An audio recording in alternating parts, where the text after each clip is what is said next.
we will we will have a mini series entitled "Tell It to the Church," and the context of this series is for us to better understand the role of the church as a whole when experiencing church discipline.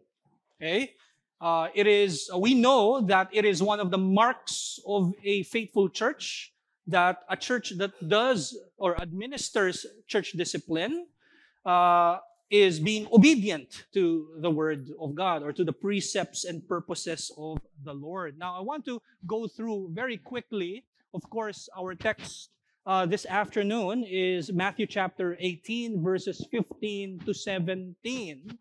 And clearly, Christ is giving commands for the body of Christ on what to do to defeat sin. You have here the victor, the one who defeated sin, and now he tells us steps, a procedure on how to then defeat sin in the body of Christ. That, it says in verses 15 to 17, it says here, if your brother sins against you, go and tell him his fault between you and him alone. This is clear that if the sin was not made public or was not known by two to three more people, and if it's only you, the offender, and the offended know about the sin, then it is the offended's task to approach the offender and tell the offender what the offender has done. And it's very clear here. It says that it should be between you and him alone. So we see here that in the task of disciplining, we must make sure that we must keep things as private as possible first. Okay? So again, if your brother sins against you, go and tell him his fault between you and him alone. Now, there is a provision. If ever he does not listen, it says, if he listens to you, you have gained your brother. These words are words of restoration. You're back to the fellowship. Okay, he's now back. You have gained back the sheep. Okay, remember the context of Matthew chapter 18. Prior to this, we were looking at Matthew chapter 18. We're looking at the text where it says we must pursue. There is a pursuing of the sheep, right? Remember in Matthew chapter 18. So there. And then it says, but if he does not listen, take one or two others along with you, that every charge may be established by the evidence of 2 to 3 witnesses. Christ calls back this or reminds us of a Deuteronomy passage where Moses, in the Old Covenant, when there is an accusation, it must be an objective accusation that Moses commands the Israelite. Of course, it's God through Moses. God commands the Israelites to take 2 to 3 witnesses who can corroborate and who understand the law of God, who understood the law of God, and therefore they together with the offended, they can rebuke the one who sinned. Okay, so Christ uses that, and in fact, in this text, you only need what? Take one or two. Okay? One or two people. Okay? Now, if you can take one or two people who are familiar or who are made known of that sin, or it could be that the other one or the other two people did not know about the sin at first. Remember, the context it's just the offender and the offended who knew. And so the offended must really reach out to mature men or women in the church and tell them what the sin was. Okay? And so, it says here, if he refuses to listen to them, and this is where we will, this is what we're going to study, okay? This part, okay? This mini-series would tackle our role as a church when the church discipline has reached, if it's public knowledge already, that the church knows about it, what should be our role? It says here, if he refuses to listen to them, tell it to the church. Now, you have to understand that we must be gracious, that the church must be gracious at first. It doesn't mean that when you rebuke a brother and he does not listen or does not repent at that moment or that time, you would escalate it immediately. No, that's not the case. It could be that it may take weeks, months, or at times, wag naman sana masyadong mahaba yung years, right? But you have to extend more grace, okay, and patience until it reaches the last part where it says, if he refuses to listen to them, tell it to the church. And it says here, if he refuses to listen, even to the church, and we will tackle this in a separate lecture, let him be to you as a Gentile and a tax collector. What does it mean when the church treats an erring, unrepentant member? What does it mean when God or Christ commands the church to treat an erring member as a tax collector or a Gentile? Anong ibig sabihin nun? Ano yung practical?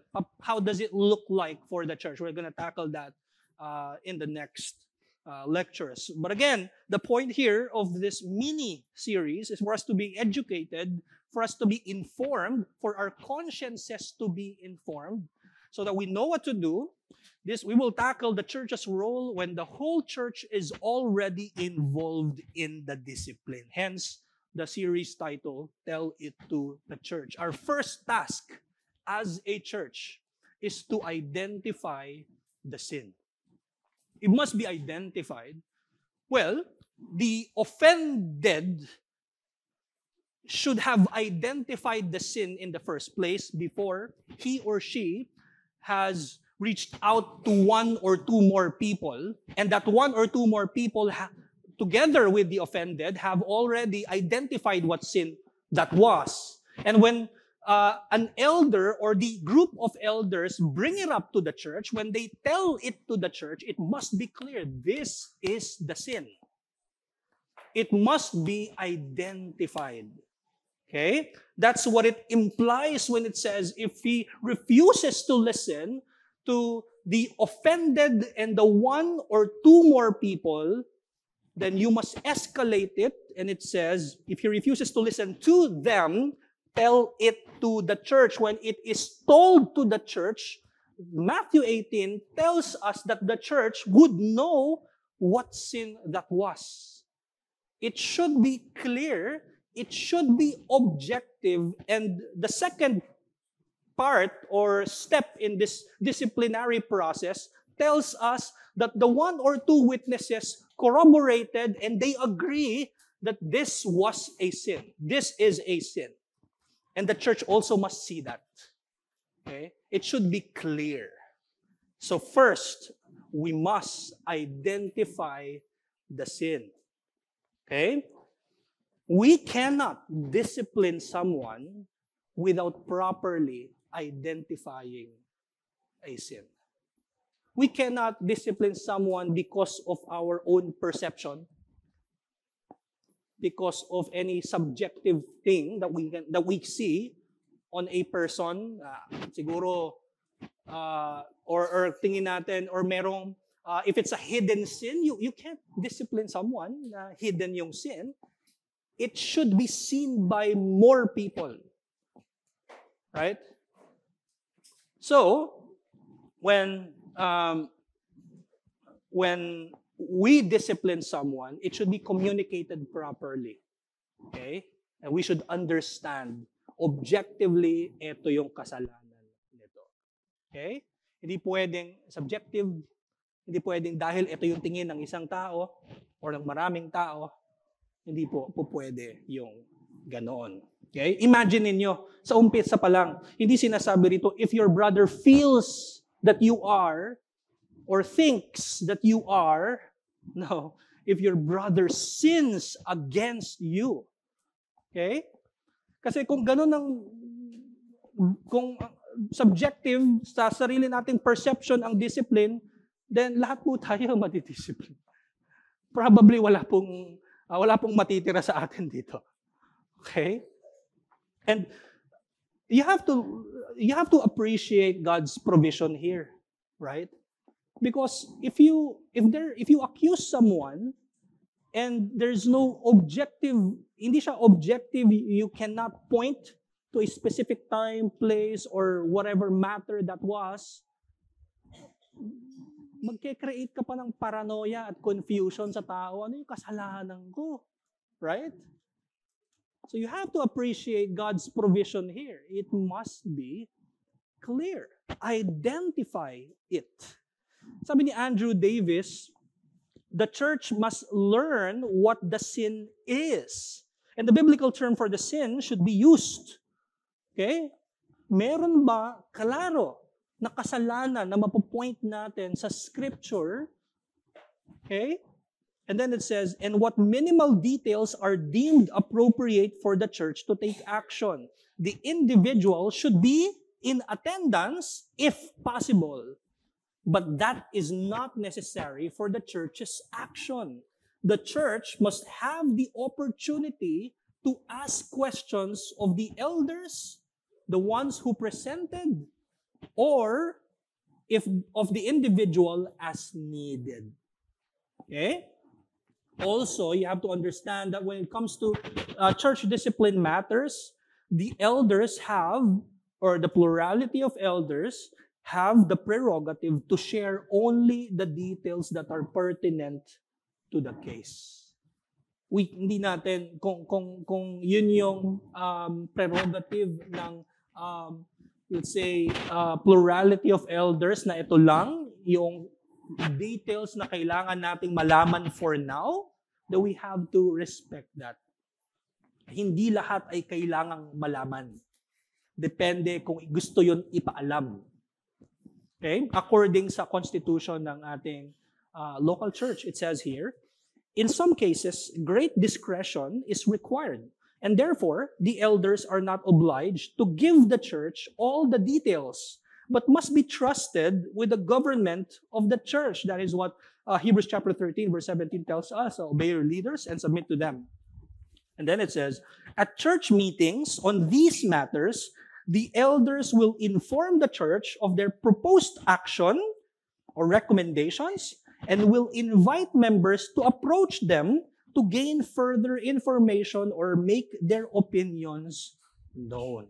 Okay? There will be cases when elders would ask or would allow members to ask him questions, and the elders have the prerogative to give details that are needed. And according also to Andrew Davis in his book, Those Who Must Give an Account, it says, the elders must be careful how they communicate the details of a case to the church. The church has no right to know details of a sin in order to make their final decision about the case. An unhealthy desire to gain and relate details connected with a sin will lead to more sin in the body. The enticing desire to find out more must be understood for what it is: gossip. Rather, the church must trust the elders that they have looked sufficiently into the case and have come to the conclusion that excommunication, if ever, that is already warranted. Okay? And so, the point here is that there will be improper administration of church discipline if the sin cannot be communicated in the first place. Ano yung kasalanan? Right? How can we rebuke as a church if we can't even identify what the sin is? That is why, when we go to the first step, when we rebuke a brother or a sister in Christ, we have to make sure, right? we shouldn't confuse our dear brother or dear sister in Christ. Okay? We should be able to communicate that. Secondly, it is implied in verse 17 where it says, if he refuses to listen to them, tell it to the church. And if he refuses to listen even to the church, it implies that the church would have to rebuke that person. The church would have to see if that person continues in his or her sin, or if that person has been showing signs of repentance. So second task is for the church to assess repentance. Okay? Of course, we need to assess repentance because repentance is needed prior forgiveness. Repentance is needed prior restoration. And yes, restoration is equated to forgiveness. And I want to make it clear, we will tackle this in the next lecture, that we are called to remember the apostles' question to Christ, and Christ's answer that you must forgive 70 times 7. It meant that we should be ready, that our arms should be ready to embrace this person and provide forgiveness. We must have a forgiving heart, just like Christ was on the cross, and Christ mentioned on the cross to God the Father, Father, they do not know what they are doing. As you can see, Christ had a forgiving heart, and yet those people were not justified.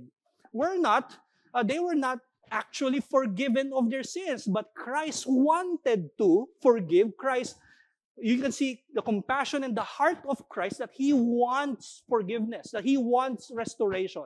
And we must imitate such heart. We must have a forgiving heart. However, forgiveness is given upon repentance. It is the picture of our own salvation in Christ.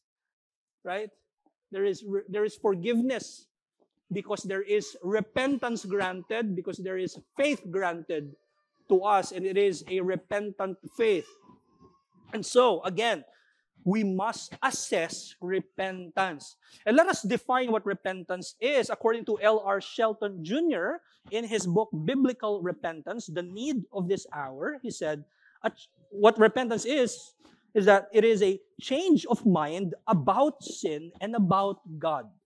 So, prior repentance, your view about sin and about God was different, and repentance would require a shift, a change of mind. Your view will be changed about sin and about God Himself.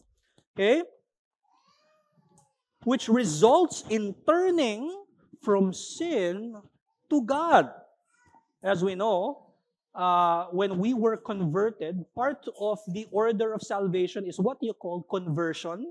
And in that part of the order of salvation, we were regenerated. Our hearts were changed from having hearts of stone to now hearts of flesh, for us to respond. And our response of faith in Christ, it is us coming to Christ and moving away from sin. Hindi siya, repent first, step 1, and then step 2, faith. That's not it. Our faith must be a repentant faith. As we believe and as we come to Christ, we are leaving, we are hating our sin, we are loving Jesus Christ. That is repentance. Okay? So repentance affects the whole life of a sinner. And you have to understand, repentance is clearly seen. It should be seen in the life of a person. Okay?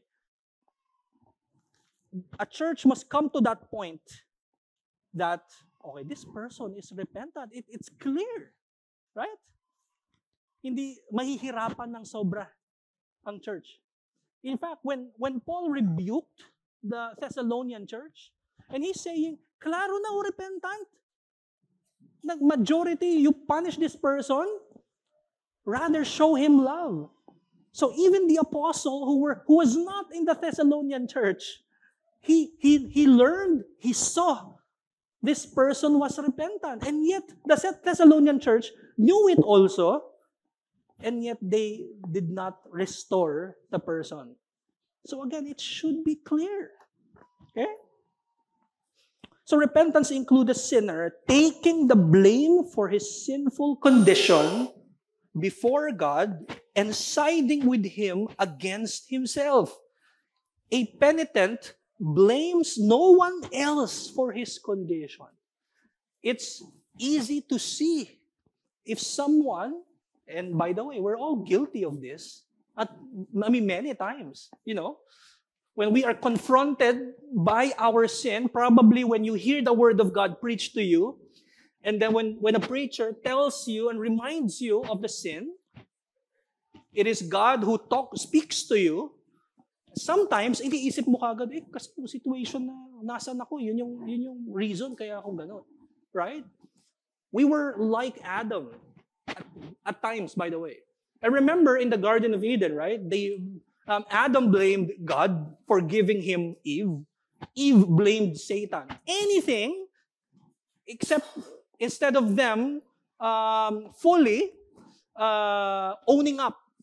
No, walang pag-own up na nangyari. And usually, tayo, because of our sin, nag-own up naman tayo at times. Pero, merong kapiranggot na hindi kasi, ano pa din di ba? Minsan naamin tayo ng ating kasalanan, pero hindi kasi, kaya ganun right? Minsan ganun ang ating ginagawa. And so, a penitent blames no one else for his condition, but rather condemns himself under God's eternal wrath because he deserves it. So again, repentance and faith, that is these two work of the Lord. They are the twofold response to the gospel as defined for us in Acts chapter 20, verse 21. And it says here, testifying both to Jews and to Greeks of repentance toward God and of faith in our Lord Jesus Christ. There is a turning away from sin and coming near, drawing near to our Lord and Savior Christ. So those who are outside of God's covenant do not repent. It is clear in the book of Revelation. Let's look at it. Revelation chapter 16, verses 9 to 11, it says here, they were scorched by the fierce heat, and they cursed the name of God who had power over these plagues. They did not repent and give him glory. The fifth angel, this is symbolic, the fifth angel poured out his bowl, this is a bowl of wrath, bowl on the throne of the beast, and its kingdom was plunged into darkness. Okay? People gnawed their tongues in anguish and cursed the God of heaven for their pain and sores. They did not repent of their deeds. We see here the beast as it is symbolically taught to us in the book of Revelation. Ang first beast ay yung political figure that is used by Satan himself to persecute the Christians. Okay? And it says here, even that, those political figures will be brought to their damnation. They will be thrown to eternal lake of fire together with their followers. And it says here that they do not repent. So if you think that those people who do not believe in Christ, that they will have a sense of remorse in hell, kakamali po tayo. Wala pong, when a person goes to hell, to the eternal lake of fire, there is no, Lord, I'm sorry for everything that I've done. I repent of my sins. You have to understand that repentance is a Holy Spirit work. It is the work of the Holy Spirit. The Holy Spirit must change your hearts for you to repent and have faith in Christ. And there is no regeneration, conversion in hell. In fact, it says that they're weeping. It's not a weeping of, showing remorse. No, it's weeping because they were angry. There's weeping and gnashing of teeth. Galit. And all the more, it shows the justice of God toward the unbelieving. Okay? What does it mean? The people of God, on the other hand, is a people or is a community of repentance. We must be a repentant community. Okay? Because we have been changed by the Lord. Now, of course, we must put this in the context of church discipline. Okay? While it's true that only God knows what is in the hearts of men, we don't have the sovereign eyes of God to see. God has given the body the task of assessing the repentance of someone under discipline. Okay? Let's look at 1 Corinthians chapter 5, verses 12 to 13. It says here, For what have I to do with judging outsiders? We're not tasked to assess the repentance or the sin of those who are outside of our local church. No, that this is what Paul is saying. Is it not those inside the church whom you are to judge? Yung mga ibinigay sa atin ng Panginoon sa local church, the church first must administer church discipline and they must judge inside. There must be judging inside. And that judging is seen in Matthew chapter 18. If a brother sins against you, right, there should be judgment. And the ultimate judgment there in the church discipline is when the church now treats that person as a Gentile or a tax collector. That is a judgment, by the way. That is a judgment by the church. And it is a judgment. It is like the church is doing what the heavens will probably do. It is because the church was given the authority and the keys of the kingdom. Okay? Now again, going back to Matthew 18, the phrase, if he listens to you, assumes that there was rebuke, because you have to rebuke them for them to listen and repent. Okay? And that also assumes that there was assessment of the repentance. Right? How would you know if he listened? How would you know if he was repentant if we do not assess the repentance of a person? Okay? So assessing the repentance of an erring member is a task given to the church who holds the keys of the kingdom. Now, next week we'll look at the true nature of repentance, but let's look at the counterfeit. I'd like to credit Thomas Watson. I think in his book, he presented 3 specific counterfeit repentance, signs of counterfeit repentance, but we'll see more here. Okay? But I'd like to credit him because most of these were referenced from his book, The Doctrine of Repentance, which, by the way, I highly recommend. Anything from Thomas Watson, read it. Okay? So the church must discern whether the repentance being shown is genuine or not. First, counterfeit, if it is produced only by a sense of shame. Okay? If a person shows such signs just because of shame, a sense of shame. Outward signs of remorse caused by being exposed. Okay? If, of course, a person's sin was exposed, that's different. A church must assess.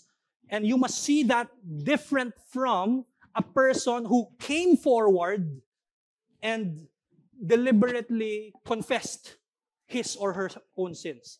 Iba yon doon sa, okay, nahuli ka. Right? So, mas nagpapakita ng sign of repentance yung lumapit at talagang umamin. Right? So, if the sin is not exposed, the sinner does not feel the guilt. Many times, no? Common ito. Probably hindi niya talaga nararamdaman yung guilt. Now, due to shame, humiliation, and even pride, a sinner may confess part of his sins or may not confess at all. Marahil kapiranggut lang, just a portion of the sin or part of it that was confessed. I mean, it should be clear. I mean, you see someone who's repentant if they confess the sins, okay? And if they can, of course, name it. Okay? According to Thomas Watson, they do not confess all.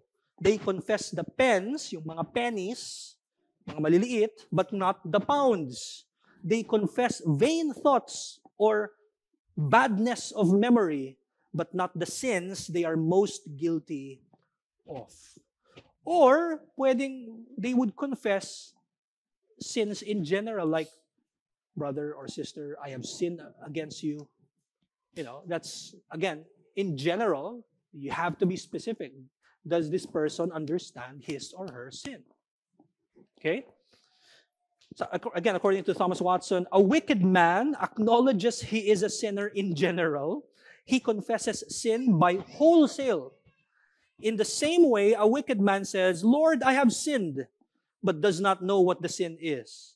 At least he does not remember. Whereas a true convert acknowledges his particular sins. Secondly, if it is only produced by regret or a change of mind. Okay? While a reversal of mindset is a component of true repentance, that alone is insufficient because a non-Christian can change his or her mind. He can turn away from what he has done and yet not turn to God. Right? One may even make vows or may even do works necessary for repentance or restitution and yet stay truly impenitent. Okay, let's visit Matthew chapter 27, verses 3 to 5. It says, then when Judas, and we know that Judas was a known unbeliever. Okay, Judas, his betrayer, saw that Jesus was condemned. It says here, he changed his mind. The unbelieving Judas changed his mind. Probably had a temporary remorse and yet did not have faith in the Lord. It says he changed his mind and brought back, so may restitution, brought back the 30 pieces of silver to the chief priests and the elders, saying, I have sinned by betraying innocent blood. They said, what is that to us? See to it yourself. Okay?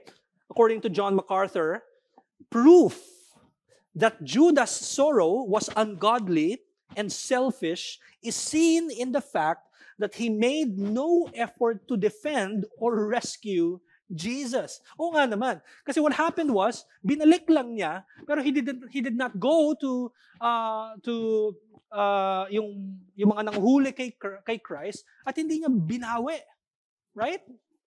So it says, is seen in the fact that he made no effort to defend or rescue Jesus. He had no desire to vindicate or save Jesus, but only to solve his own conscience, which he attempted to do by returning the 30 pieces of silver to the chief priests and elders. Thirdly, if it is only produced by fear of the judgment to come.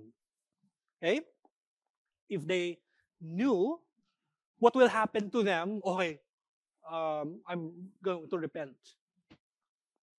Now, we have to understand that when we preach the gospel, preaching, what's going to happen if there's no faith, if you do not believe in Christ, I mean, it is a must, right? It is a must to preach the reality of what is to come of the judgment of God. It is something that we need to preach. We need to proclaim what will happen. Okay? It is important because, I mean, Christ received the wrath of God. And so, if you do not have faith in Jesus Christ, that wrath, the fullness of such wrath, will be poured on you if you do not believe in Jesus Christ. the judgment must be proclaimed. Because the judgment was poured on the cross. Right? Dapat pag-proclaim natin ang gospel, it is clear that there was a substitution that has happened. Right? So again, it must be clear and it must be preached, the reality of hell that is. They must know the judgment against sin, but having just that fear of what is to come, of the judgment that is to come, is insufficient. It is insufficient. They need to see the beauty of the person and work of the Savior, Jesus Christ. Thomas Watson, again, he said, it is one thing to be a terrified sinner, and another to be a repenting sinner. Sense of guilt is enough to breed terror. Infusion of grace breeds repentance. If pain and trouble were sufficient to repentance, then the damned in hell should be most penitent. For they are most in anguish. Kung yung anguish lang ang sign of repentance, right? Kung nakikita natin na isang tao ay, may anguish tayong nakikita, right? Because of fear of probably the judgment or the decision of the church. Or worse, probably hell. But that is not sufficient, because if that alone is our basis, there's full of anguish in hell. Right? There's anguish and anger, actually. Okay? So Thomas Watson is saying, if that is our basis, then lahat ng nasa impyerno who will be in anguish are saved. Right? Repentance depends upon a change of heart. There may be terror, yet with no change of heart. Now, A.W. Pink says, in his book, Repentance, he said, you may have humbled yourself before God for a time, and yet remain the slave of your lusts. You may be afraid of hell, and yet not of sinning. Right? So, one may be afraid of the judgment of God towards sin, but you're not hating the sin. So that's a problem. If hell were extinguished, so would be the repentance of many church members. Oh, mistake not fear of the wrath to come, for a holy hatred and horror of sin. Fourthly, if it is produced by tasting the consequence of sin. Kumbaga meron ng taste, nalasahan na. Okay? A sinner may show an outward repentance because of the fear of present consequences, like divided relationships, church discipline. And a sinner may feel the guilt, not because he knows that he sinned against the holy God, rather because the consequence of his sin has brought inconvenience. Baka dahil lang sa inconvenience nito. Okay? It says in Exodus chapter 8, verse 8, then Pharaoh called Moses and Aaron and said, plead with the Lord to take away the frogs from me. Right? And from my people, and I will let the people go to sacrifice to the Lord. And we know that the Pharaoh's heart was hardened by the Lord, and at the same time hardened by himself. Right? And yet, the inconvenience of having many frogs and seeing the plagues in his time, okay, go ahead. And we knew that it was just temporary. So temporary that afterwards, hindi pa rin niya pinalaya yung mga Israelites. In fact, nung pinalaya na niya, pinahabol pa niya kagad. Diba? Again, Thomas Watson said, resolutions against sin may arise from present extremity. Not because sin is sinful, but because it is painful. This resolution will vanish. The pain will vanish, Thomas Watson is saying. Right? Maybe that's the only reason why merong quote-unquote counterfeit repentance ang isang tao kasi naka-taste na siya ng consequence ng sin. Fifthly, if it is produced by the false notion of security without submission to the Word of God. A sinner may pridefully believe in the wrong idea of salvation apart from Christ's lordship exercised in the church. No? If you think that Christ is not Lord, that you do not need to submit to His precepts, to His authority, then that is a false repentance. Joel Beakey said, to assume that sinners can turn to the righteous one without turning from their own unrighteousness, and that is the command of the Lord Christ, that we must mortify our sins as enabled by the Holy Spirit. Right? If we think that we can come to Christ and yet not continue putting off and putting on Christ, then that's, again, a false notion of what repentance is. So to assume that sinners can turn to the righteous one without turning from their own unrighteousness is the height of theological nonsense.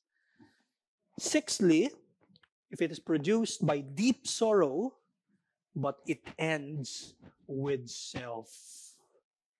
As we know, Paul says that godly sorrow leads to true repentance, and that is clear in 2 Corinthians chapter 7, verse 10, where he makes a comparison, right? It says, for godly grief produces a repentance that leads to salvation without regret, whereas worldly grief produces death. Okay? Again, A.W. Pink says, people may be deeply moved, weep, or go home and determined to reform their lives, and yet return to their sins. At pwede silang umiyak at ikot-ikot sa sahig at magpakita na talagang hirap na hirap sila sa kanilang kasalanan, and yet babalik din sila sa kanilang kasalanan. Okay? So almost all of the elements of repentance are present, but the end result is to exalt the self. So hindi rin siya tunay. The unrepentant sinner becomes the victim. Genesis chapter 3, verses 12 to 13. So it says, Adam said, the woman whom you gave to be with me. At first, it looks like Adam was blaming Eve, but of course, it is clear there that Adam was blaming the one who gave the woman to him, and that is none other than God. Okay? So siya yung victim. Si Adam. Pa-victim si Adam. According to Don Straka in the desiringgod.org, he said, situations do not cause people to sin. We choose to sin. Work may put stress on you, but you choose to cut corners. Your wife may unfairly criticize you, but you choose to respond with passive aggression. Traffic may be heavy, but you choose to respond with angry outbursts all the way to work. Aray. Circumstances do not force us to sin, and usually we blame the circumstances, right? They only help reveal our sin. No matter how much the cards may seem stacked against us, our sin is always a choice we make. I mentioned this before. One of the purposes of marriage is avoidance of sin. And usually in marriage, a married man or a woman, ang akala natin, most of the times, is that marriage is for us to see yung kasalanan ng asawa namin. Kaya nga pino-point out natin, yung kasalanan mo, right? Pero di natin nalalaman na kaya siya avoidance of sin, as the purpose of marriage is for you to see your sin. Right? If the wife was unsubmissive, how would you respond? Would you respond sinfully? Or would you respond in a way that Christ would be seen by your spouse? Right? Or if the husband was abdicating from his role, right? Would the wife respond sinfully as well? Yung response mo ang mag-i-indicate, ito yung sin mo. Ipapakita sa iyo ng situation, yung sin natin, sarili nating sin, so we can catch the sin and mortify the sin. Okay? It's not always, okay, eto, ikaw to. Ito yung ginawa mo. Okay? Now, we must catch our own sins. So, praise God for marriages, right? Because of marriages, klarong-klaro yung kasalanan nila. No, joke lang. Kasalanan natin, right? Sariling kasalanan natin, right? Yun yung kailangan nating makita. Okay? Sabi ni Jeremy Kimball, in his book, he was one of the writers in Those Who Must Give an Account. He said, sin can be so pervasive and the person show such signs of stubbornness in terms of repentance that their profession of faith is called into question. This is not only the case for one or two specific sins. A lack of fruit and repentance is a reason for a church to begin investigating the merits of that person's conversion. So the point here is that assessing the repentance of an erring member, of course, it is a difficult task. It requires the patient ministry of the church and their dependence on God's providence.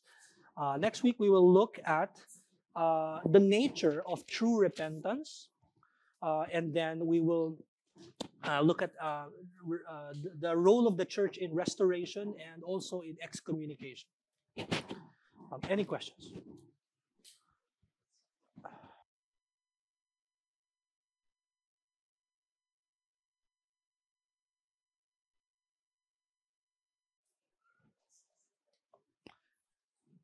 To those who are single, do you want to get married?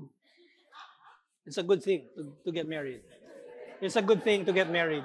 I hope you are encouraged. I would say, mas sanctifying siya.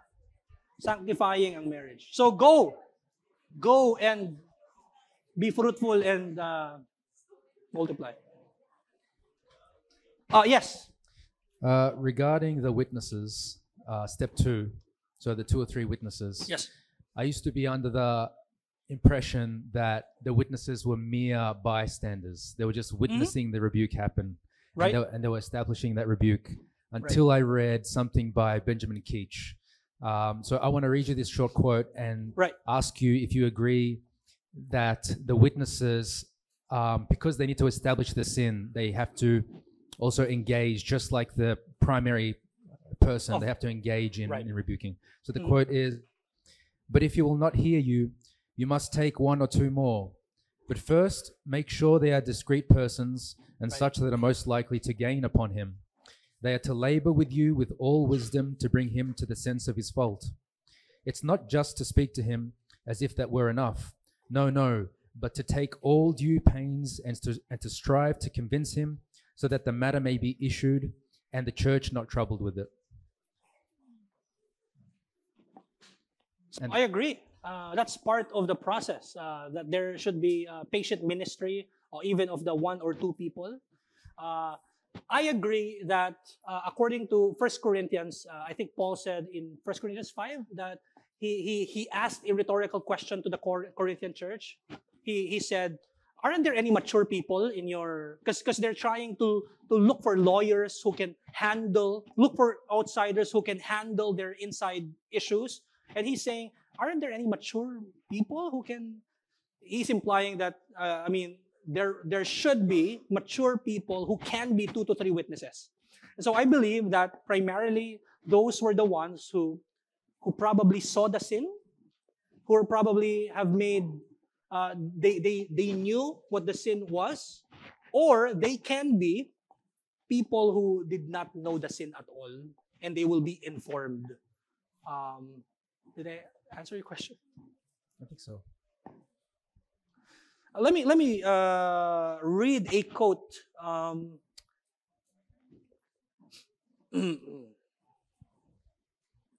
It says here,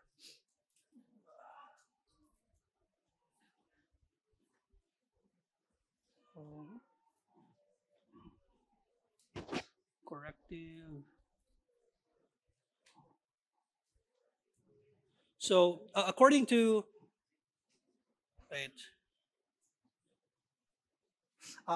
Thomas Schreiner, he said, and he was commenting about the 2 to 3 witnesses, and he said, if he fails to repent, That is, if he refuses to listen to and heed the words of the brother or sister admonishing him, then one or two others should be brought along to speak to the person who sinned. It is not entirely clear whether they are brought in because they are witnesses to the original sin. I think that can happen too. Or if they function as witnesses in the sense that they support the original charges being made. The latter scenario is more likely, for it seems that the original sin was kept private and was known only to the person who sinned and the one who was the object of the malfeasance. So the offender and the offended, so it was kept private at first, and then because the offended did not repent, then he calls 1 to 2 people more who knew what the sin was, and who can point to the scripture what the proper rebuke is for the offender, and then of course they should be patient in their rebuke. So, yes, any more questions? Anna?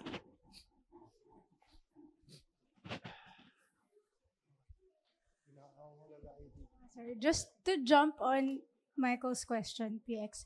So if we think that the 2 or 3 witnesses have that job along with the first witness to rebuke, parang yung many times, parang ganun, and to establish the sin, what is the role of the whole church? Is it the same as the 2 or 3 with 1, 2, 3 witnesses when it gets to step 3?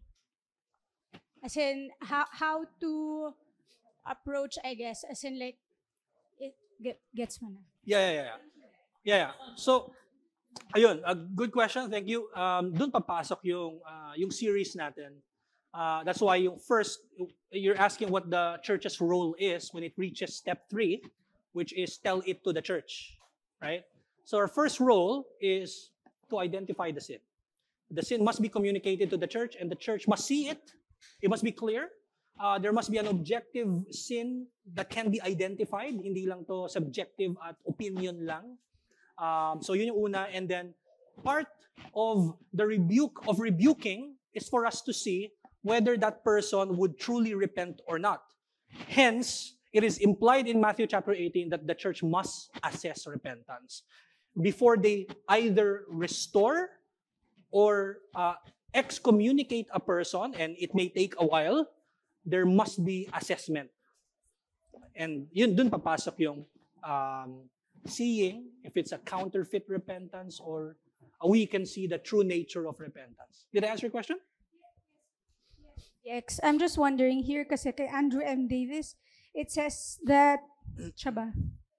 Yung sa gossip, yan. Oh, yeah. The enticing desire to find out more must be understood for what it is, gossip. Rather the church must trust the elders. So I'm wondering, like, when does it become gossip? After step 2 lang?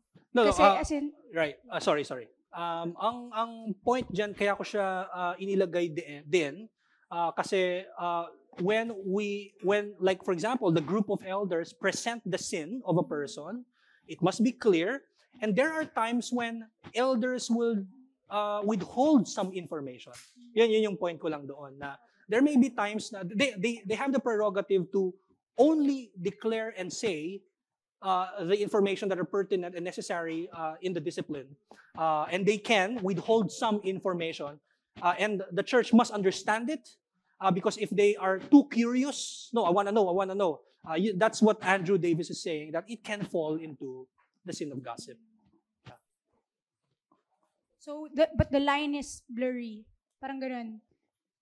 I think nakadepende siya sa prerogative and wisdom of the eldership of that church, what to share and what not to share. So, yeah. And doon papasok yung, I guess, yung challenge sa side ng church to, okay, eto lang yung kailangan ko malaman, hindi ko kailangan, I don't need to know everything, right? But again, it should be properly communicated by the eldership so that the church must really see, okay, it's a sin. So yeah, medyo ano siya, nakadepende talaga sa prerogative nung ano. Thanks, PX. Yep. Any more questions? Ara?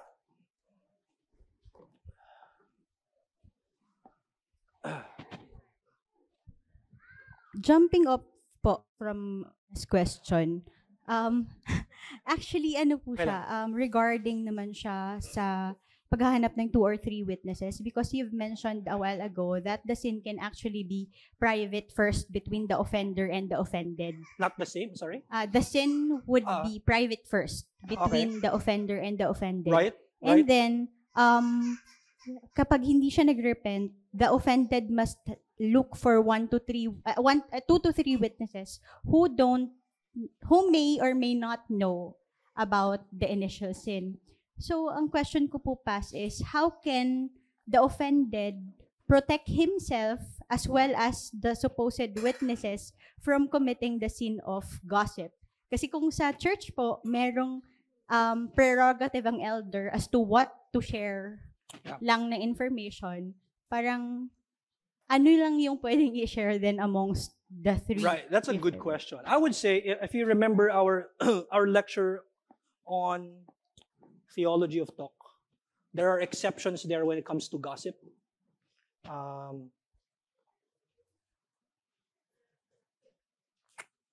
One of them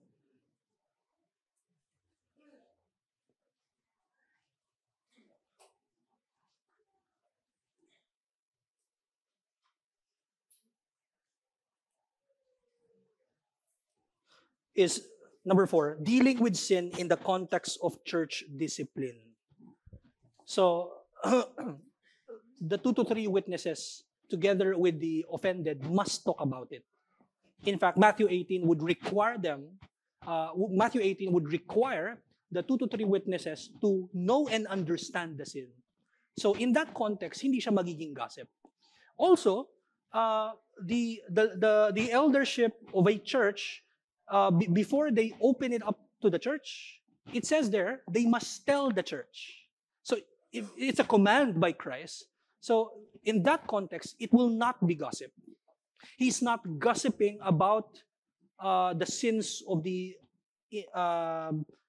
erring member, because Christ commands them, the group of elders, to tell the matter to the church.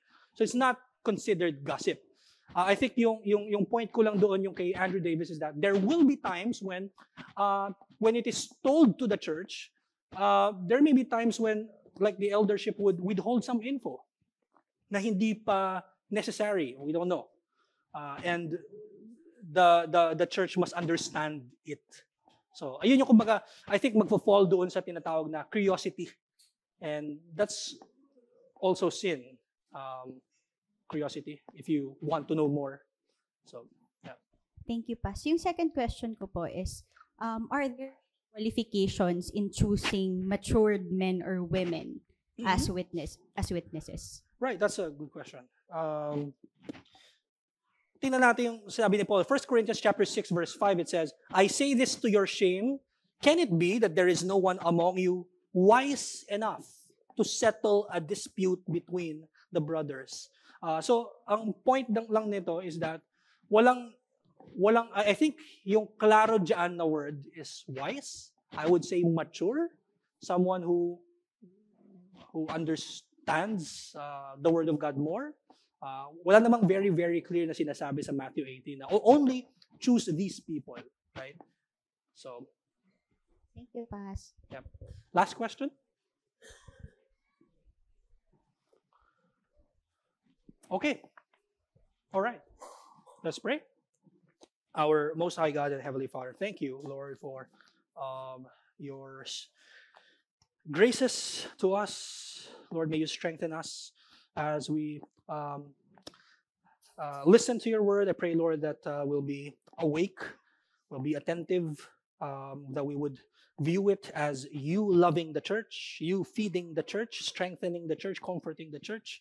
I pray, Lord, that it would truly be beneficial for us. And Lord, may you give us wisdom. May we understand your process of church discipline. Allow us, Lord, to learn from our series But ultimately, Lord, we want for you alone to be glorified. Allow us to be obedient to your precepts, to your word.